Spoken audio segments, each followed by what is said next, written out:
તમિલનાડુમાં એક સગીર બાળકી સાથે ક્રૂરતાનો મામલો સામે આવ્યો છે।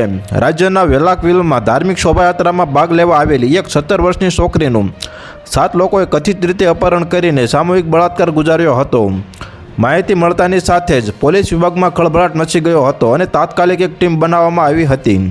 પોલીસે કાર્યવાહી કરી તમામ આરોપીઓની ધરપકડ કરી હતી। મળતી માહિતી મુજબ પીડિતા 9 માર્ચના રોજ વીરકુમાર સ્વામી મંદિરમાં રથ ઉત્સવમાં ભાગ લેવા માટે ગામમાં ગઈ હતી। ત્યારબાદ આરોપીઓએ તેનું અપહરણ કરી તેની સાથે સામૂહિક બળાત્કાર કર્યો। યુવતીના પરિવારજનોની ફરિયાદ બાદ તમિલનાડુ પોલીસની 2 વિશેષ ટીમો બનાવવામાં આવી હતી। પોલીસે કામરાજાપુરમમાંથી 32 વર્ષીય આરોપી અને અન્ય 29 વર્ષીય આરોપીઓની ધરપકડ કરી હતી।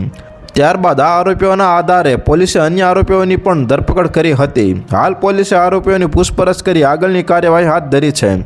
તો હાલ અત્યાર માટે આટલું જ મિત્રો। ફરી મળીએ નવી અપડેટ સાથે। તે પહેલાં વિડીયોને લાઇક કરી ઓનલી ગુજરાત ન્યૂઝ ચેનલને સબસ્ક્રાઇબ કરી દો અને પાસે આવેલું બેલ આઇકન પણ દબાવી દો, જેથી તમને નવી નવી ખબરો મળતી રહે।